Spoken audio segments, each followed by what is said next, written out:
Yeah, wow, the music industry. Yeah, it's a different beast. It's not even a music industry anymore. But I am extremely hopeful. There's some tremendous change that's happening right now, and it needed to take the amount of time, 10, 12 years now, before this new shift in the possibility of the music industry was to occur. There's no two ways about it. The major players in the record industry as a whole, they didn't read the book Who Moved My Cheese. That's just simple. So by the year 2000, they were just fighting it all with lawsuits and everything, and it was just really a joke. But actually, what's really exciting about the future is that even though there's a lot of us, anybody who's over 25 years old, we still struggle with the loss of the tangible good. The CD. This is the business model. This is how we made money.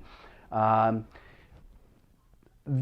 the new movement of the record industry with the youth. When I say the youth, I'm talking about the kids now. We're talking, 14, 15, 16, 17, all the way up into the early 20s, are not attached to that old business model. And so because of things like the PDAs and all the tablets and all the new things that are about to come out, the new possibilities of this industry changing really is in the hands of the younger people. And a couple of the things that I've brought up in past seminars and stuff and things that I've been working on, one was something called Flash Your Fans, which is actually a USB drive, kind of a tangible good, where it's actually possibly one of the very first times in the record industry that a product had a reuse value. This is where, let's say it was a branded USB little flash drive with a lanyard that had the brand on it, and you fill it with all kinds of content, songs and videos and links and special codes to go back to the website to get your free download so you can still do your data mining.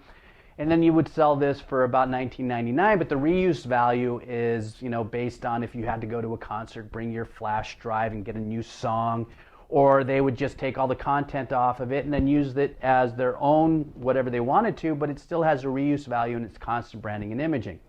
I know a lot of people say, well, what about the music? Is it going to be stealing it? I think a lot of us have to get over the fact that that's now Pandora's box is wide ass open, and that's what's going to happen. There's tremendous value in our music, but we have to look for a different kind of value, I believe, in order to make a product, a tangible product or a new age product viable. The business model on the flash drive is still slightly been proven, slowly but surely. I've had a few people do it with some really good success, but it's more of the younger people.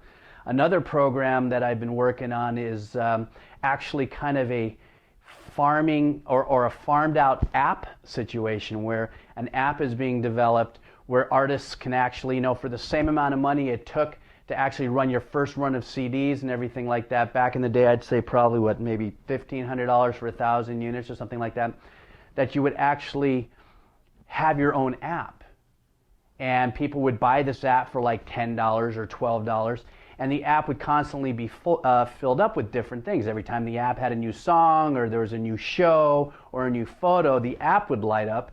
And then obviously, the person who has the app, who bought the app, they get the instant access on their tablet or their PDA or whatever the case is. They can listen to the song right there, because we're moving away from the desktop. We're moving, this next major change in the industry as a whole in technology is the tablets and is the PDAs, and especially if you're in the younger business aspect of the business. For the older ones like myself, traditionally, we still need to, press CDs. The trunk sales are very important, and all, the extended deliverables as far as distribution, having it on iTunes and CD Baby and all the other places. But at the end of the day, it's something that's got to be tangible to resurrect some kind of a business model within the music industry. Otherwise, if it's well, I want to sell the CDs and I don't want anybody to steal my music, it's all mine, And it's a really tough battle that's ahead in that mentality. You know, I read Who Moved My Cheese. I think you ought to try to do that too, because it is the change that's happened, and for those of us who are older, it's a little bit of a bitter pill to swallow, but it can be done, and I believe that just sooner or later someone's going to come up with a powerful, tangible kind of point of distribution for our music again, whether it's something like the flash drive program or an app. Even though I say tangible, it's still something that is activated, you know, within buying something. You still have to go through the process. I definitely do see a very powerful resurgence of the music industry or the record business, you know, as we call, even though there's no such thing as a record anymore. So I'm still very, very hopeful. It's just a matter of getting, you know, that who's going to be the one to come up with that one thing that puts it over the top, you know, and that's what's going to change the industry. And of course, writing a great song, but I'll save that for another one.